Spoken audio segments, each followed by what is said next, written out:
நண்பர்களுக்கு வணக்கம். உடைச்சேரும் என் நேசம் பகுதி 20. கீதாமா காலை உணவு கொண்டு வந்து வைத்தார் இருவருக்கும்.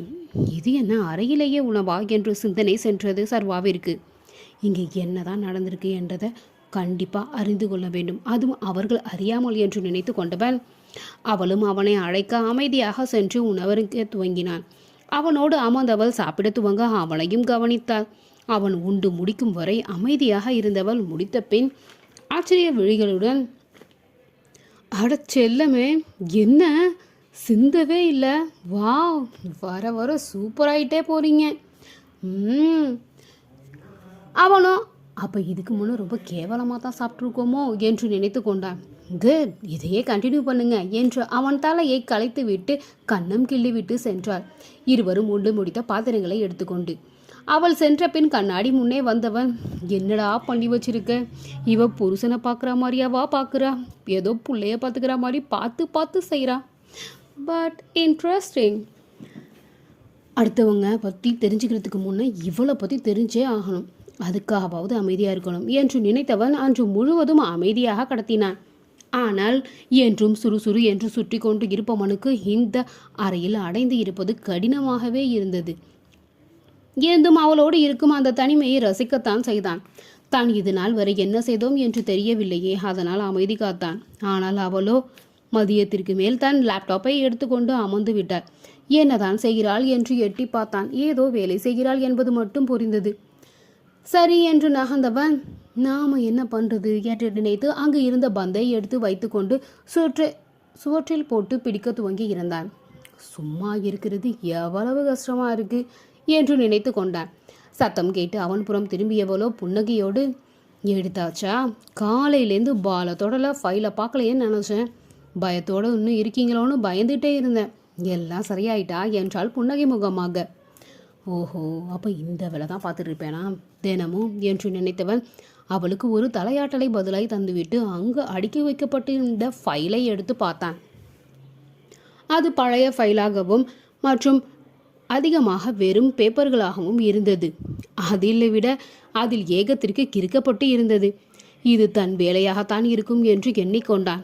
அன்று மாலை அவனை ட்ராக் பேண்ட், டிஷர்ட், ஸ்போர்ட்ஸ் ஷூவை எடுத்து வைத்து சீக்கிரம் போடுங்க, போகலாம் என்றாள். எங்கடா போகிறோம் என்று நினைத்தவன், எப்படியோ இந்த ரூம்லேருந்து வெளியே போனால் சரி என்று தோன்ற அந்த உடையை மாற்றிக்கொள்ள அவள் அழைத்து சென்றது தோட்டத்திற்கு. வாக்கிங் போகலாம் என்று நடக்க துவங்கி இருந்தாள். ஓ, வாக்கிங்கா என்று நினைத்தவன் அவளோடு நடக்க துவங்கி இருந்தான். காலையில் இருந்து அடைந்தே கிடந்தவனுக்கு இந்த பச்சை பசைல் காட்சிகளும் மலர்களின் மனமும் அழகாக தழுவி செல்லும் இயற்கை காற்றும் மனதை குளிர்ப்பதாயிருக்க மகிழ்வோடு அவளோடு இணைந்து நடக்க துவங்கினான். சற்று நேரத்திற்கு பிறகு வசந்தோடு வந்து சேர்ந்தார் தந்தை. அவருடைய தோற்றத்தை பார்க்கவும் மனம் பிசைந்தது. அன்னையின் மறைவு தன் மனதை பாதித்தது என்றால் தந்தையை முழுவதுமாக உடக்கி இருக்கிறது என்று வருந்தினான். அங்கு இருந்த இருக்கையில் வந்து அமர்ந்தவர் முகத்தில் ஒரு களைப்பு தெரிந்தது. வசந்த் அவரிடம் பேசி கொண்டு இருக்க ஜஹன் அந்த சமயம் வந்து சேர்ந்தான். அவனை அனைவரும் வரவேற்க, என்னப்பா, எங்களை பார்க்க வந்தியா இல்லை உன் வருங்கால மனைவியை பார்க்க வந்தியா, முன்பதில் நாங்கள் இருக்கோங்கிறதால எங்ககிட்ட மாட்டிக்கிட்டியா என்று குறும்புடன் அவர் கேட்க, நீண்ட நாள் கழித்து இந்த பரிகாச பேச்சு அவரிடம் இருந்து அதை மற்றவர்கள் புன்னகைத்து விட்டு ஜகன் முகத்தை பார்க்க அவன் முகத்தில் சிறு வெட்கக்கூடு. வருங்கால மனைவியா, அது யாரு என்று சர்வா சிந்திக்க, அட போங்க சார், நான் உங்களை பார்க்கவும் வரல, நேற்று என் ஃப்ரெண்டுக்கு உடம்பு சரியில்லைன்னு சொன்னாங்க, அதுதான் பார்க்க வந்தேன் என்று சர்வாவிடம் பார்வையை செலுத்தியவாறு கூறியவன், என்னடா சர்வா, நான் வந்தாலே ஜஹானு ஓடி வந்துடுவேன், இப்போ ஏன்னா சின்சியராக வாக்கிங் போயிட்டுருக்க, ஒய்ஃப் கிட்ட அடி வாங்கணும்னு அமைதியாயிட்டியா? மற்றவர்கள் அதை கேட்டு சிரிக்க பதறிய பவித்ரா, ஐயோ அண்ணா, நீங்கள் வேற, உங்கள் ஃப்ரெண்டு முறைச்சி பார்த்தாலே நான் தாங்க மாட்டேன், இதில் இவங்கள நான் அடிக்கிறதா, நல்ல கற்பனை வளம் உங்களுக்கு, பின்ன இன்னும் வரலையே என்று மீண்டும் வம்பிழுக்க, அட நேற்று அந்த அதிர்ச்சி சம்பவத்தினால கொஞ்சம் அமைதியாக இருக்காங்க போல், உங்கள் ஃப்ரெண்டு அப்படியே பயப்படுறவங்க தான், எல்லாத்துக்கும் பயத்தை காட்டுறவங்க, அவள் கூற ஒரு நிமிடம் அனைவர் மனதிலும் பழைய சர்வா எட்டி பார்க்கத்தான் செய்தான். அதை ஆமோதித்தனர் மற்றவர். மீண்டு வந்து விடுவானா என்று ஏக்கம் சித்தார்த்தனிடம். சர்வா, இப்போ ஓகேவாடா என்றவனிடம் ஒரு தலையசைப்பை பதிலாக கொடுத்துவிட்டு நடையை தொடர்ந்தான். அப்பொழுது அங்கு வந்து சேர்ந்தாள் இஷானி. அவள் முகத்தில் ஜெகன் முகத்தில் பளிர் புன்னகை. நானும் வெளியே போக தான் பிளான், வரீங்களா? கொஞ்சம் வெயிட் பண்ணுமா, சார்கிட்ட பேசிட்டு வந்துடுறேன் என்று கூற தலையாட்டி விட்டு அருகிலிருந்த வேறொரு இருக்கையில் அவள் அமர சர்வாவின் வாக்கிங்கும் முடிந்து இருந்தது. தந்தை இருந்த புறமே அவனை அமர்த்திவிட்டு நகர்ந்து அமர்ந்து கொண்டாள் பவித்ரா. அவர்கள் அலுவலக விஷயம் பேசிக்கொண்டு இருக்க அதை கவனித்தபடி சர்வா அமர்ந்து இருந்தான். அர்ஜுன் சக போட்டியாளராக அவன் கம்பெனியோடு போட்டி இருந்தாலும் அந்த புது கம்பெனிக்காரன் தொல்லை தான் தாங்க முடியலை. ஆமாம் சார், ஃப்ரீன்னு பொருட்களை கொடுத்து எல்லாரையும் இழுக்க பார்க்கிறான். வசந்த் கூட மேற்கொண்டு அவர்கள் பேசிக்கொண்டே இருந்தனர். கம்பெனி நிலவரம் நன்றாக புரிந்தது சர்வாவிற்கு.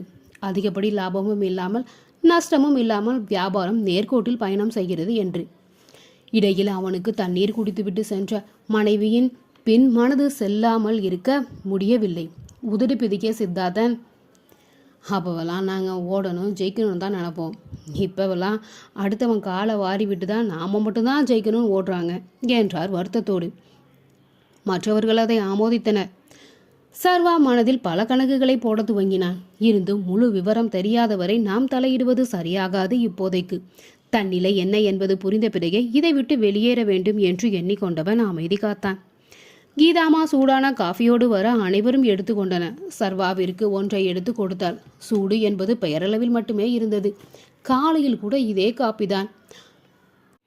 ஆறி நமத்து போய் இருந்தது.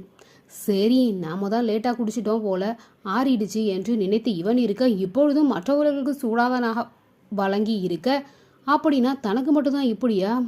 இதுக்கும் ஏதாவது நடந்திருக்கும். சூடாக இருக்கும்போது யார் மேலேயாச்சும் வீசிட்டோனோ? அதுதான் இந்த முன்னெச்சரிக்கையா என்று நினைத்து கொண்டவன் மிகவும் போராடி கடினப்பட்டு அதை குடித்து முடித்து இருந்தான். ஜெகன் ஈஷாவோடு வெளியேறிவிட, ஓ, இவங்களுக்குள்ள வேற புது ட்ராக்கா? ஜகா, வாலண்டரியா போய் சிக்கிட்டியடா என்று நினைத்தவன் வசந்தை பார்த்து, இவன் யார்கிட்ட சிக்க போறான்னு தெரியலையே என்று நினைத்தபடி இருக்க, இருள் பரவ துவங்க வசந்த் சித்தார்த்தனை அழைத்து கொண்டு உள்ளே நுழைய, நாமளும் போகலாம் என்று அவன் கையை பிடித்து அழைத்து சென்றாள் பவித்ரா. இரவு உடையை அவனுக்கு கொடுத்தவள் தனக்கானதையும் எடுத்துக்கொண்டு குளியலறை நோக்கி சென்றாள்.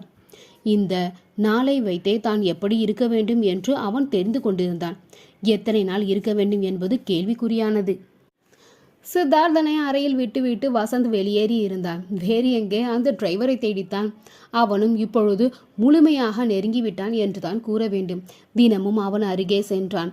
சந்தேகம் வந்துவிடும் என்பதற்காக மறுமறு முறை அவனை விட்டு தள்ளியே அமர்ந்திருந்தான். ஆனால் அவன் கண் பார்வை படும்படி இருக்க வேண்டும் என்பதில் கவனமாக இருந்தான்.